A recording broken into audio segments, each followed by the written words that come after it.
Hello, we are live, Evette. I love live.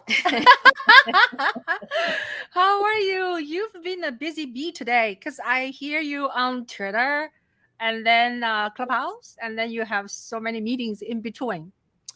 Absolutely, yes. I mean, every day is a really busy day, but Wednesdays are extra Ah, busy because I do also host New Hollywood. yes, My show and our yes. community show on the Clubhouse app, New Hollywood, every Wednesday at 12 p.m. Pacific, 3 p.m. Eastern. We have not missed a Wednesday since I founded the New Hollywood Club and the New Hollywood community. It was February 17th, 2021. So Wow, we have never missed a Wednesday since. Yeah.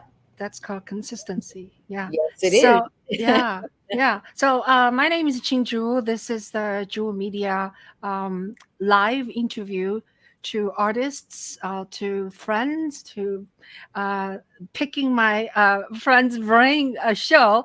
I've been doing this for since the pandemic actually starts, and today my special guest is Evette Vargas. How to say last name? Vargas. Vargas. Yeah. Yeah. Vargas, yeah, and Vargas. Yvette is such a you're like a multi-talented person. You draw, you write, you produce, you're entrepreneur. Yeah, you wear so many hats. So I wanted to ask you the first question is, how did all these artistic like dancing, drawing, writing that gene come from? Is it your mom or is it your daddy? It's I would say probably more my father, although my mother is very creative with interior design. She's a phenomenal with interior design. But I would say my father. My father, he was in a band.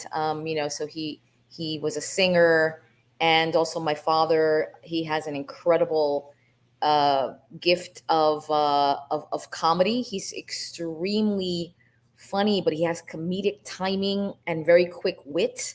So he's a natural entertainer.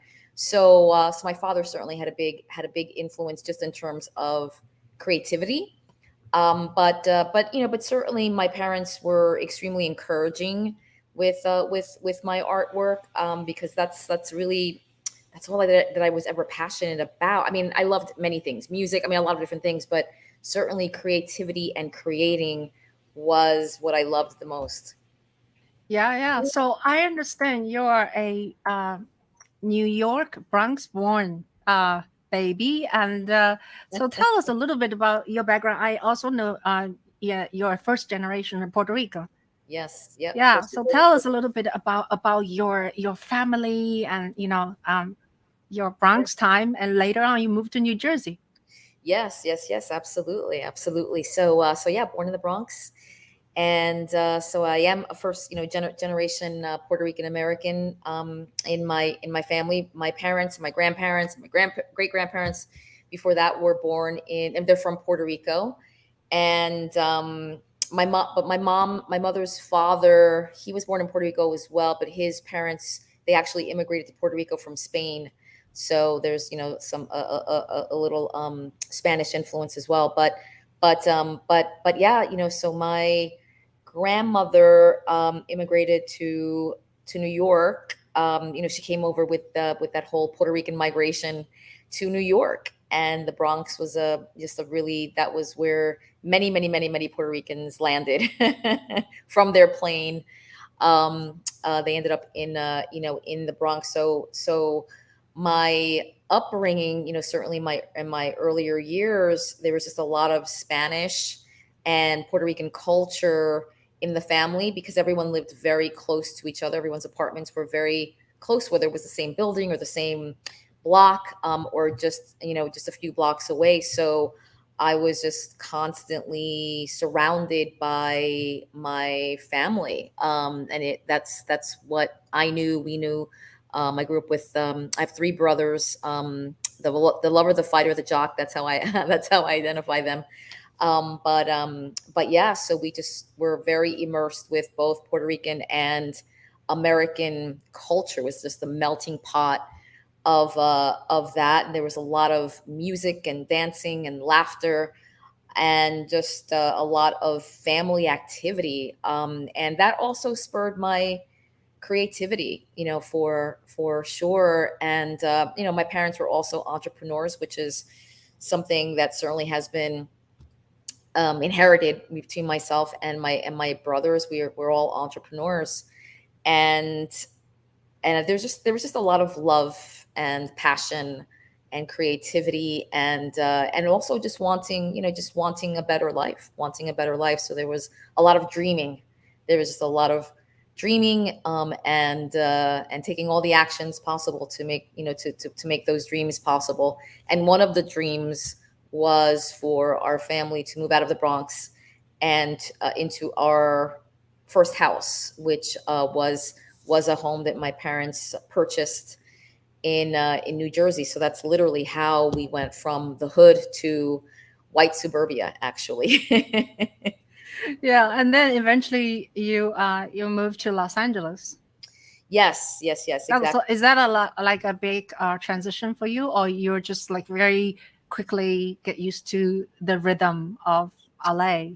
Well, definitely, I think it was a 2-year transition. I would say, where it took about 2 years for me to feel where LA was more of my home, and I felt more comfortable.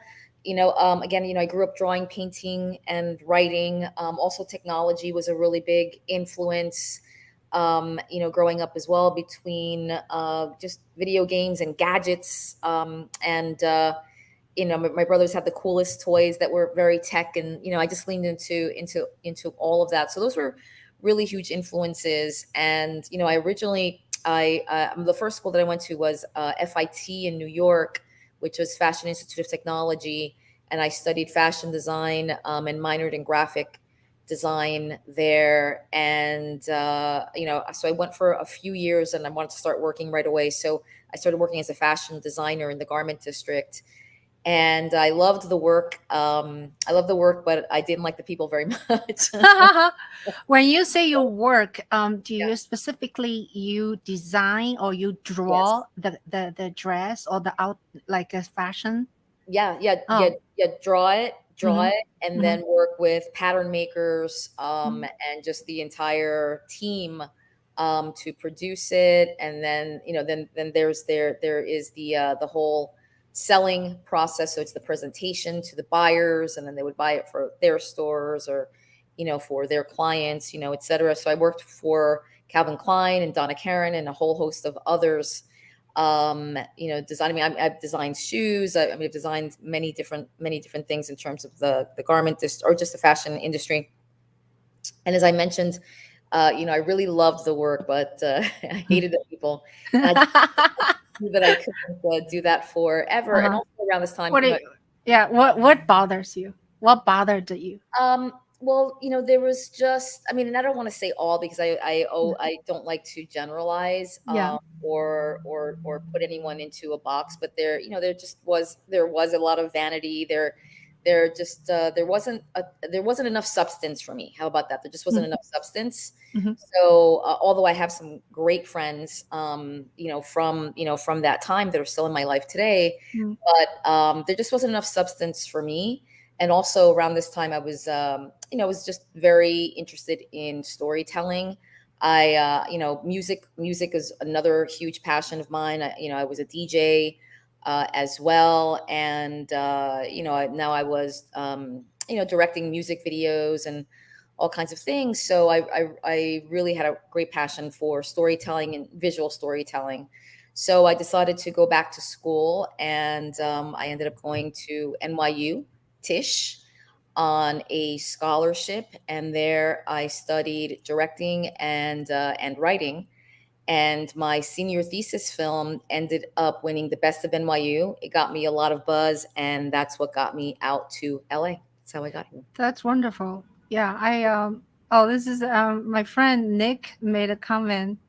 That's a lot of Puerto Rican around in your city. My dad was born in, I can't see very well. Sorry. Center. Santurce, yeah. Yeah, I Mhm. grew up in the Bronx. Hi Nick, how are you? So yeah, I wanted to.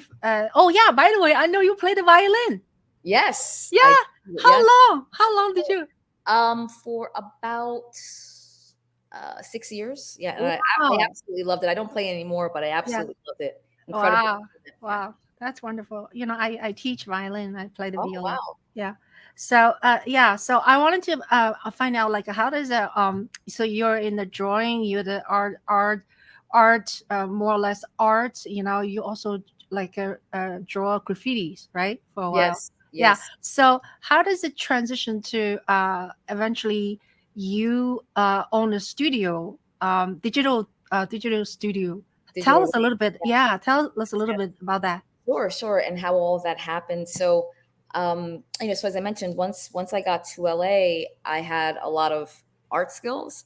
I had a lot of tech digital skills because that, again, another passion.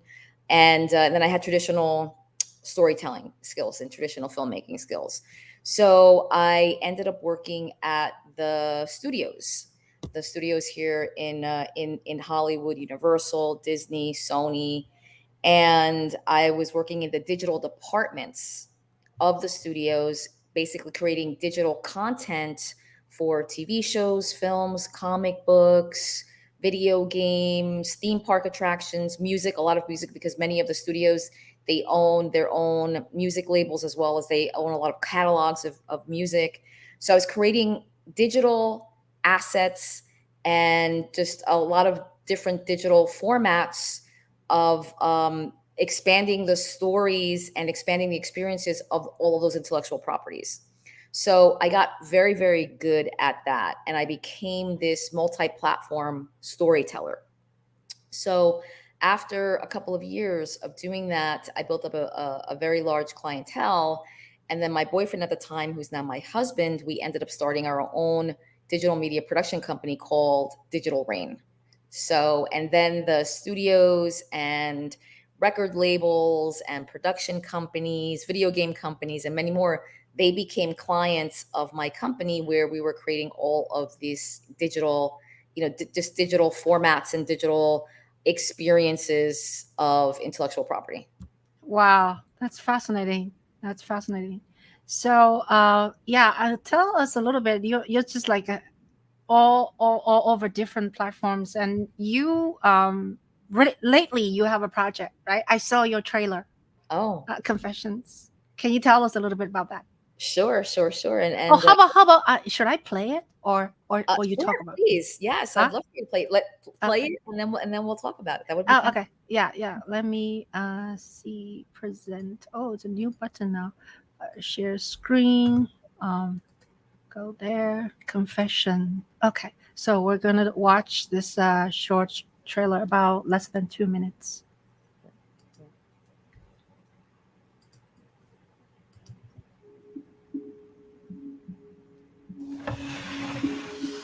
Welcome back.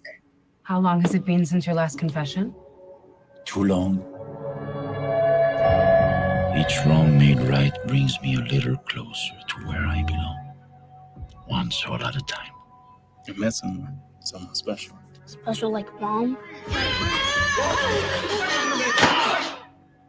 I think I'm ready for us to be a family. And I know you want that too. Yeah? Yes.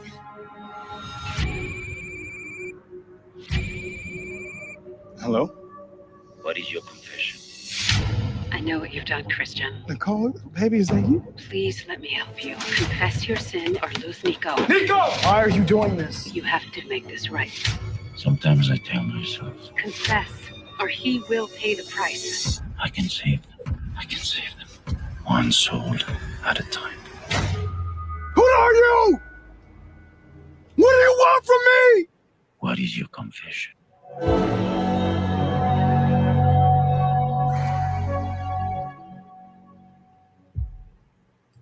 Wow, that's intense. Let me Okay. take this off. Yeah. So, yeah, Yvette, tell us a little bit how you became a filmmaker in this role. Your role in this film is as a producer or director or some Writer, other yeah, a writer. writer, a director, and a producer. Oh my God. So tell us, walk through us a little bit. Oh yeah, maybe you should just explain the film a little bit, and then I want to know like how you know become a techie person, a drawer, and a art person to the filmmaking now. Sure. Yeah. Well, I mean, filmmaking there is a technical process now. The it, the tools, right, are very technical. Between the camera, there's just many editing. There's just many technical aspects, of it. There's a software that's involved, etc. But I had always leaned into all of that, when I was at NYU, I learned how to edit, and I did edit for quite some time. I don't really edit anymore, but I have a very good eye for editing. I mean, I'm a really firm believer of knowing the process, from taking an idea and developing that all the way through and creating a final product at the end. And that was always my process as a creative person from my drawing, right? There was an idea that, again, I would take all the way through, and then I had a product at the end. So with filmmaking, it was really adapting that and my creative skill sets and my creative palette to now storytelling. So with Confessions, this was an idea that I had for quite some time. It's about an angel. It's about a fallen angel, and he's about 500 years old, and he's been roaming the earth for about 500 years, and how he got to earth as an angel is that he committed a sin while he was an angel. Justifiably so. Justifiably so, by the way. He was betrayed by his best friend, who actually ended up murdering him. And his best friend also murdered his wife. So that's that. And the angel's name is Manuel. So he goes to heaven. And by the way, he was a Spanish conquistador. And his wife was this very beautiful indigenous woman, a healer that he met in a village, and she was the leader of her tribe. And his best friend was very jealous and in love with his wife. And there's a whole backstory there that we're going to visit in the much larger epic story. But anyway, so he comes back to Earth in angel form, and he haunts his best friend, and his best friend, whose name is Juan, ends up committing suicide, and that's the sin that Manuel created as an angel, and that's what got him kicked out of heaven. But he was given a penance. And his penance is to find people, sinners, that have a deep, dark-seated sin, that the only way for them to cleanse their soul is to take action on righting their wrongs. So Manuel has to compel these sinners, however he can, to basically correct their sin. And sometimes these people, they may end up dead. They may end up in jail. It doesn't matter. This is literally the only way that they can cleanse their soul, and now they themselves can go to heaven. So that's his penance. And so he has been, again, roaming the earth for 500 years. He's been finding sinners from all over the world. He speaks all languages. He can communicate in every language. He definitely still has some powers. At this point, he's like half angel, half human. So he doesn't have his full angelic powers, but he certainly has some powers. And but he's lonely. He's wrestling with his faith. And then also one of his vices when he was alive was gambling. So today he's involved in an underground gambling ring.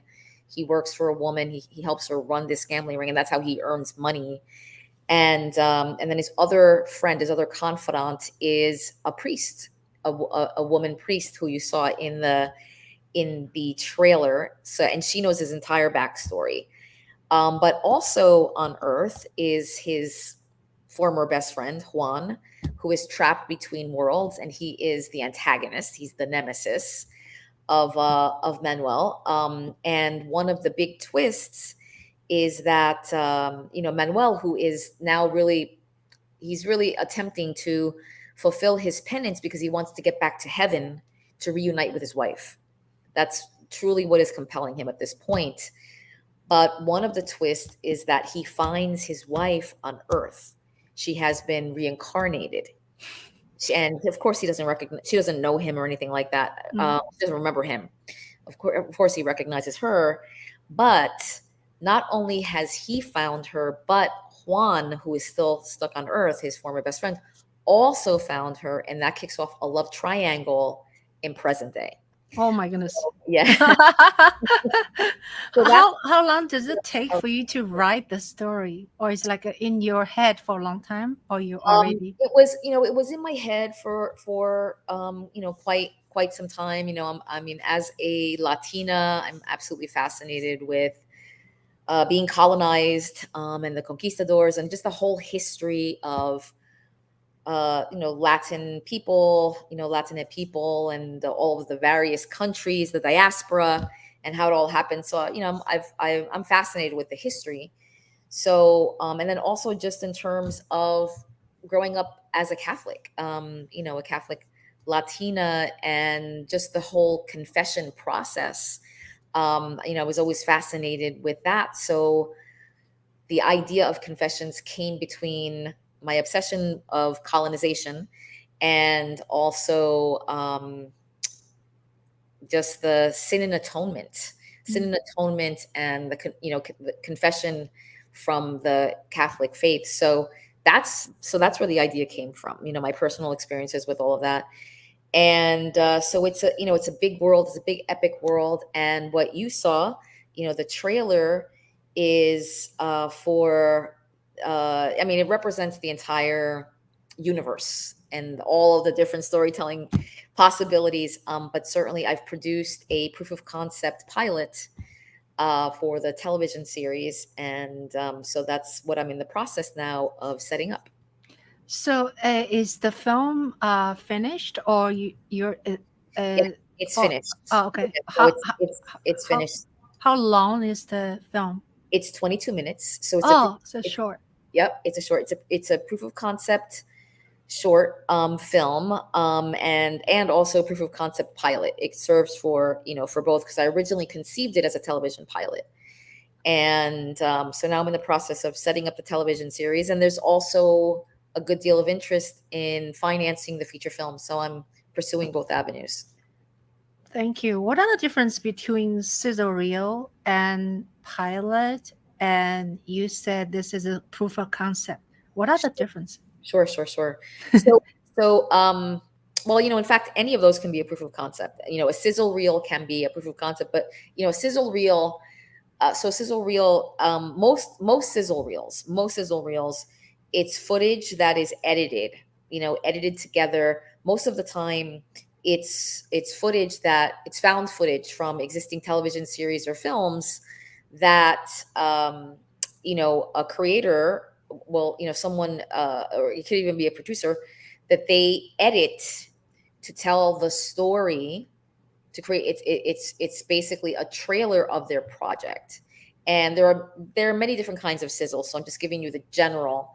But most of the time, a sizzle reel, it's using existing footage to edit a trailer, which is called a sizzle, that represents whether it's a series or a film, to give someone an idea of what it is, either an investor or a producer or anyone that you want them to come onto your team. So it's definitely to attract people and to attract money. So that's the purpose. And for television, sizzle reels are often used in unscripted TV, because with unscripted television series, you really have to show the execution, because it's about the execution and the format. So so that's why that becomes important there. So that's more of a sizzle reel, and again, I'm giving you a quick explanation, because there are different kinds, etc. But that's the most common. And then with the proof of concept, just about anything could be a proof of concept that provides the vision of your project. And in this particular case, I created a short. It's a standalone short that represents what one episode can feel like, and certainly what the world can feel like on the film side. and who the protagonist is, the main character, and some of the storytelling that that we're going to see. But a proof of concept can be anything. I mean, you can write a book, a short story, you can create a podcast. Proof of concept can be just about, any medium that then you're going to utilize that to build audience and to and to really prove that you have something that then you can get investment, or you can now go and represent the vision of what it is that you want to take to a bigger capacity. Wow, that's a great explanation. And you and we met on Clubhouse, and it's very amazing. I have been going to your room and listen to you talk about film, about you. You are such a great interviewer yourself. And so tell us a little bit about your Clubhouse, and how does Clubhouse how do you gain how do you what does a Clubhouse do for you? Thank you. No, thank you. Thank you so much. So like many people during the pandemic, I found Clubhouse, the Clubhouse app, or should I say it found me, right? Because I received an invitation at that time. It was invite only. If you recall, it was an exclusive invitation to the app. And it was, I didn't even know what it was. I didn't understand initially what was the magic of Clubhouse until I actually started to engage and started to come on stage.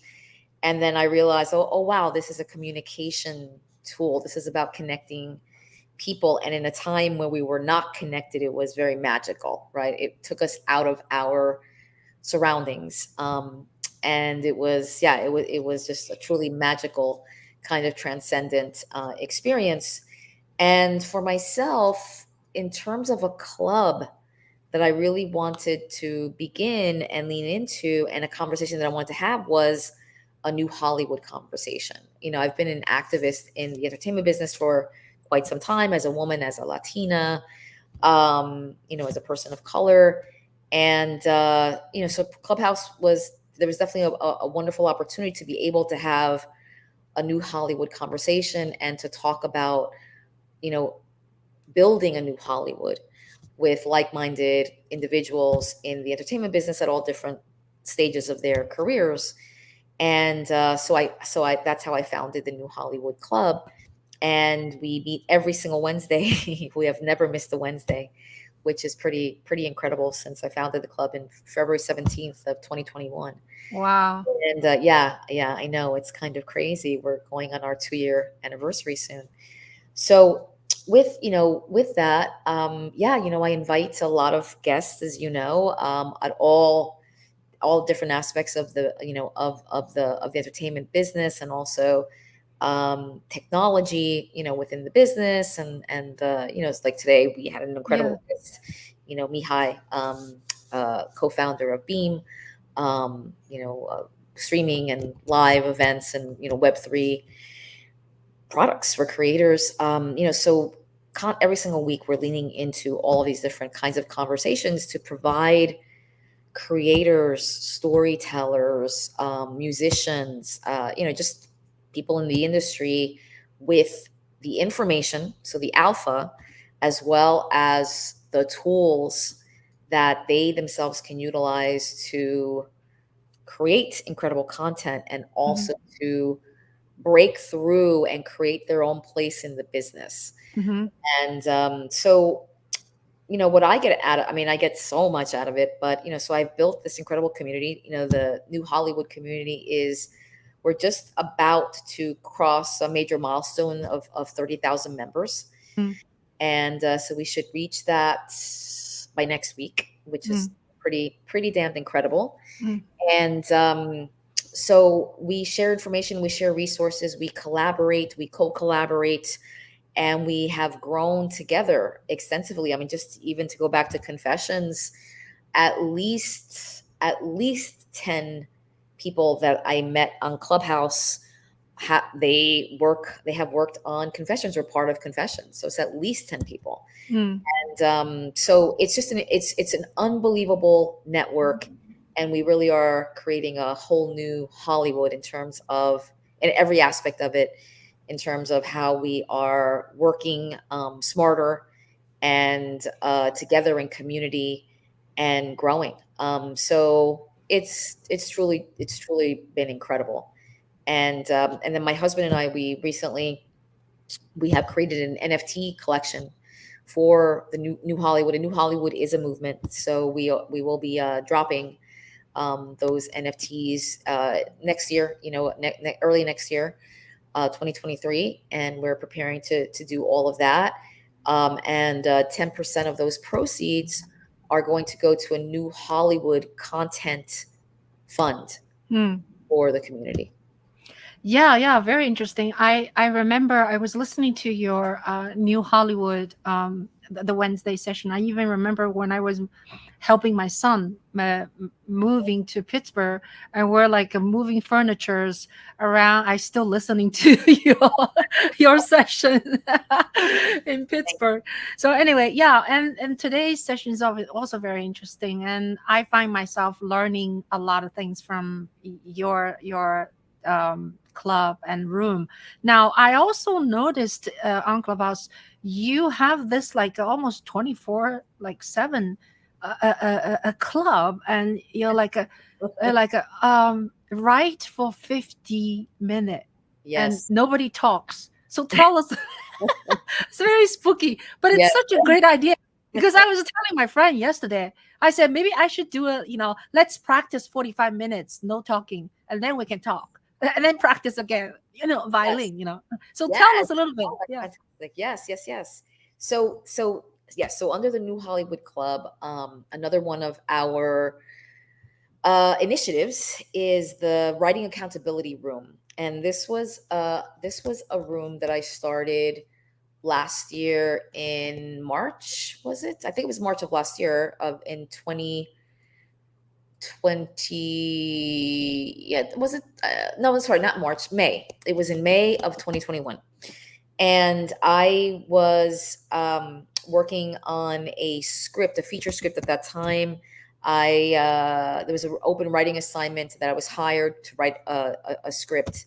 And it is a Romeo and Juliet story set in Los Angeles. It's a hip hop Romeo and Juliet story set in Los Angeles.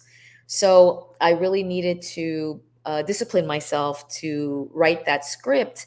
So I decided to begin this room, the Writing Accountability Room, and you did describe it very, very well, where the room goes pretty much all day and all night. We have an incredible, again, community that keeps it going. And for the first 50 minutes of every hour, we create in silence. By the way, you can work on anything. You can play your violin. We have musicians who create music during that time. We have poets writing poetry. We have attorneys working on their legal briefs. There's no end to it, but it's making that commitment to yourself for 50 minutes. It's focused time to work on whatever it is that you're working on. And then for the remaining 10 minutes every hour, we stretch, we sip, we save, to be able to move. And also we have grown as a community during that time. We've gotten to really know each other. We support each other with our projects. There's been so much collaboration, incredible success stories. I was just at AFM over the weekend, and one of the writers from the Writing Accountability Room, who literally started writing or was very inspired to write because of the Writing Accountability Room, he now has a feature film that is being financed that he wrote during that time. So it's just, again, such a beautiful community, and we are here to support each other. And if you need the time to be disciplined, the Writing Accountability Room is there for you to utilize that time however you can to create with community. So that's what it is. Wow. Now I understand. Thank you for explaining. Because I see the pianist Lorianne always there. I was like, Lorianne is writing a script. Yes. She wrote a memoir. She was writing a memoir. Oh wow. As well as songs. Wow. As well as she utilizes the time to get work done. Everyone utilizes the time to get work done. That's good. That's very good. Yeah. Oh, okay. I'll join you. I'll practice. Yeah. Yeah. So now I've been reading your writing and online. It's very interesting. I have a question for you. Let's see, you're talking about you are a. Let me see. Where does it go? Let me find that. Where's it? One of the things that that sets me apart. That you said. Okay, you say I am a writer, director, producer, and entrepreneur. I develop intellectual properties and friend what do you call that? Franchises, yeah, which span across different mediums and platforms. One of the things that set me apart is the ability to tell a story across different medium and platform. So tell us expand a little bit about that idea. Sure. Absolutely. I mean, so it goes back to, again, all of my experience with adapting intellectual property, whether it was a television series or, a film, again, comic book and video games, into narratives that basically I use different mediums to further expand those intellectual properties. And so it was a muscle that I worked, and it's world building. It's very much world building, and I am a world builder for sure. But I conceive a lot of that at the beginning when I am ideating a project. So I make sure that the world is expansive enough, and there's enough conflict there that is complicated and deep, so that when I am building out that world, that I have an endless amount of storytelling possibilities. And when you do that, you can tell that story in any format. And it's very powerful for storytellers, because you're creating, of course, we're always creating intellectual property, but now you're setting yourself up to really grow and scale with success. So, for instance, with Confessions, there's a big epic story there, right, to be told. And at any given moment, I have an opportunity to tell. I mean, it's just an unlimited amount of different stories that I can tell. I have now different time periods. He's been around for 500 years. There's an expansive backstory. His present story is very compelling and rich, and then all of the future stories. So, and also because of that world, we're talking about sin and atonement. We're talking about an angel roaming the earth. Could there be other angels with their own story? So you can see that I very much build a world, a story world, and an unlimited amount of storytelling possibilities. So when I develop material, I'm always thinking about that. Regardless of the story that I'm beginning with, there's always this possibility that there can be so much more and unlimited. So it's a way of seeing, it's a way of thinking. And if you do it right, you're always setting yourself up for success, tremendous success, with success of the current story that you're telling. Yeah. So this Confession is eventually going to be a TV series, or it's a movie? Well, interestingly enough, so right now I'm having conversations with potential buyers and investors and companies. Some of those conversations are on the TV side, as the television series, and other conversations are on the film side. And so Ching, whichever comes first, that is best. But I did originally conceive it as a television series. I very much work in television as a writer, a writer and a producer, and also a TV development executive. So I love all of it. I'm very passionate about long form storytelling and television. So I originally conceived it as a TV show, but again, I can tell that story across any medium and platform. And on that note, going back to, again, Confessions and being this world, this universe that I created, that I can tell a variety of different stories on. My producing partner, Robert Tisdale, who you may know from the new Hollywood community, we closed the deal with a company called Serialify. They're based in Spain, and that is an interactive stories company. And so we are telling 6 story episodes on within the confessions world, interactive stories within the confession world on their platform. Wow, amazing. Just amazing. Just technically, I have a question. You're a writer and you've been writing for a long time. You also developed I think you were commissioned by Final Draft to create this, writing, I guess, tool. When you write, do you write with a pen and a pad, or do you write on computer, or do you write on your cell phone?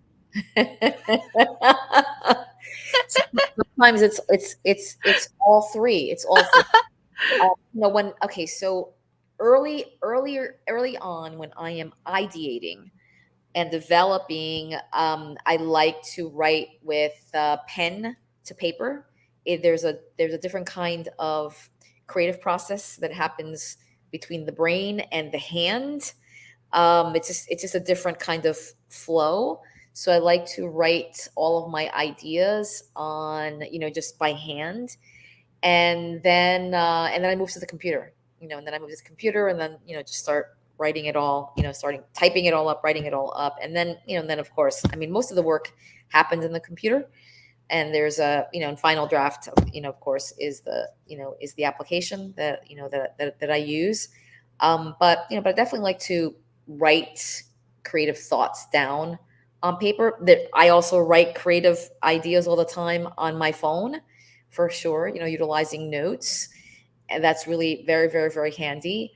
And also just voice memo is another wonderful application, just to quickly, especially if I'm driving or, just doing something where I can't write it down, or add it right into my phone. I'll record it and then I'll go back and listen to that. I also text myself a lot of ideas all the time too. Wow, that's amazing. And do you have a time, like, say, the most efficient or idea come from? Is it the middle of the night or is it early in the morning? So much at night. I dream movies. So many of my ideas come from my dreams.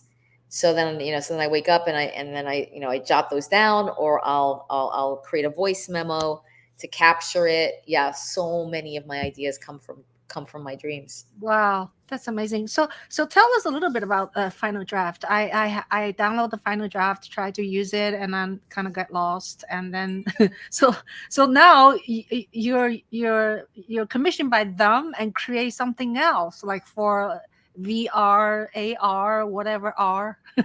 Yeah, exactly, all the R's. Yeah. So I used to work a lot in the immersive storytelling space. VR, AR, MR, XR, all of the R's. And, I had gotten into VR and VR storytelling very, very early. And because I'm a storyteller and a writer, the area that I was most interested in was narrative, telling narrative stories in VR, but there wasn't, there wasn't a tool. There was, in terms of writing it, in terms of a script format. So I had customized one for myself, using Final Draft. I created my own template in Final Draft, and Final Draft heard about my template that I created, and then they commissioned me to create it for them. So yeah, it's called the Evette Vargas Immersiveplay. And if you purchase Final Draft, you will find it in their templates. So it's a template and a format to write immersive stories. Wow, that's so cool. So cool. All right. So I wanted to thank our audience being with us, and some made some questions, and let's see, coming from the top. Thank you guys for being with us. Dawn. Hi, Dawn. How are you? Dawn, you promised you're coming, and you really did. Thank you so much. Dawn was in my room the other day. Yeah, maybe yesterday or something. Yeah. So, and then Louis, thank you so much. And Nick is my canvassing partner in my film, my Yagan Diary. Yeah. By the way, I made my Young Gun Diary used iPhone 11. The whole film was shot on iPhone 11, Fantastic. I love it. and right now is available on Tubi TV. Yeah. Okay. So guys, you can watch my film for free. No excuse not to watch. Thank you so much, Nick. Yeah, Nick made a comment earlier, and funny. Nick said, "Oh, they went from Bronx to upstate New York to Connecticut." Oh, you mean Nick means their parents? Yeah, Right. Nick Yeah. lives in the Connecticut. Yeah. So let's see. Any questions? Oh, that's so funny. Shark Fin comes to my room a lot. He's very supportive of me. So Shark Fin thinks you're related to Elizabeth Vargas. Is that true? So Shark, thank you for that question. I have been asked this question before, by the way. There's no relation that I know of, but I have been asked this question several times. I guess people must think that there's a resemblance or something. But no, I am not related to her. But thank you for the question. Yes. Thank you so much. So yeah, all right. So we are 7:17, and we will wrap up pretty soon. Let me think. Any other area I want to ask you? Oh yeah, Evette, you do so many things, and did you plan any of your artistic or your career role, or is it just because you did one thing leads to another thing leads to another? Tell us a little bit, Pat, like how young people, if they look at you, how you could possibly do so many things and so many disciplines and doing so well. Thank you for that. Thank you so much for that. I think you have to lean into your strengths. I absolutely leaned into my creativity and that and how I could adapt my creativity to video games and interactive stories, obviously filmmaking. And then that led to open doors and led to something else. So I think, you have to really lean into your passion, what it is that you're really good at, discovering what your purpose is if you don't already know it. And for me, I know that it's, there are several purposes that I know that I have. And certainly storytelling is a big one. Teaching, being able to support and mentor others. I know that that's, another purpose of mine, because I've been able to change people's lives. For sure. But yeah, I know for myself that just following my passion, following my talent, and that when you're doing that and giving it everything that you have and doing the work, really doing the work so that you can be the best that you can be, that only great things can happen. So that's certainly the advice that, I would give, because, it isn't enough to have talent. You have to do the work so that you have something to show. And that's what I mean by doing the work. And, so you have, whether it's that pilot or that script or that short, you have to create and do the work, and also meet, you have to really meet people. You have to network and meet people so that they know you, who you are, and what the skills that you have that you can bring. That's another really big part of this business. It's a relationship business. So you want to make sure that you're being a good human and that you are always sewing into others, and letting them know what your aspirations are. People have to know, so that when an opportunity comes along, that you are top of mind. All right. So those are just a few things that I would say for that question. Wonderful. And I want to find out, like, you have so many these guests on your show, right? And do you personally know them well? Like, how do you pick them? Like how do you prepare yourself for the interview? Because you ask questions so well and you know the theme so well. Yeah, tell us a little bit. Thank you so much for that. So yes, most of my guests I know, they're friends or acquaintances. So most of them I know. And I'm just a student. I'm just a student of the business. So I'm always hungry for knowledge. I'm always learning. So I do feel that I'm prepared to ask questions because I'm always leaning in and learning. So and oftentimes I'm also asking. I mean, many times I do know the answers, but I ask the question because I know it's an important question for the community. But once we start diving deeper, then there are discoveries. So many incredible discoveries, and also everyone's story is so unique and different. And I love to talk about people's journeys. So I know most of them. Whether they're newer friends or people that I've known for many, many years. But it's not always the case. I mean, sometimes people do ask. People they reach out to me because they want to be on the show. They have something to offer. So there's always an opportunity. But definitely it has to be a new Hollywood conversation, no matter what. I mean, everyone, and as you know, Ching, who comes on the show, they're new Hollywood. They are doing something in a new way that is really not only disrupting, but just creating new paradigms for the entertainment business. Beautifully said. Yeah, so we're gonna do our last session. A lot of our guest knows I like to do rapid fire with my guests. It's kind of short question and short answer. Sometimes the answer can become really long. and before that, I just want to thank you, Eva, to Evette, to be my guest on the show. I know you're super busy today on Wednesdays, and I'm very, very honored to have you. And also, I want to thank our friends there listening to us, whether you are writing the comment or you're just listening. Thank you so much for being with us. And if you like this what do you call live interview, and please subscribe my YouTube channel. I've been doing this actually, Evette. I've been doing this for almost 200 episodes. Wow! Since Congratulations! Fantastic. Yeah, since pandemic. So Yeah. wonderful. Thank you for having me. Yeah, I started because the pandemic. I cannot see my friends. I cannot go on the street. To be a troublemaker. So I just started to interview people. Anyway, all right. So let's see. Anything else? Last word? Before we go on? Do you have any last word, like in Clubhouse? Yes. Some final thoughts. Yeah. Yes. I did quickly want to mention my foundation, the Writers Room 50/50.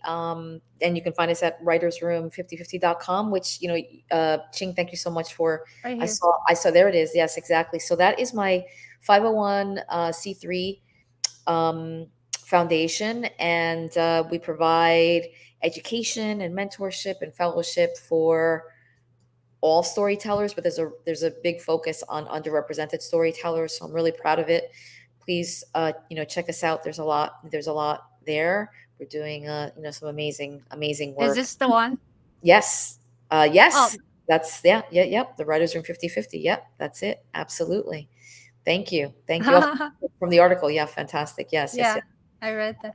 So anyway, yeah, that's great. Let me go back to some us. final thoughts is keep going. Just keep going. Never give up on yourself. Never give up on your dream, and greenlight yourself. Never wait for anyone else to give you permission to live your dream and be your dream and create your dream. So you just keep going. You're not in competition with anyone else but yourself. That is it. So, tell your stories, express yourself, and just every single day, somehow practice that craft every single day. Work on your, on your creations every single day, and you'll be surprised. You'll be surprised what you'll be able to do with, with all of that. So. Yeah. Thank you. Don says, good luck, Evette. Much more success. That's funny.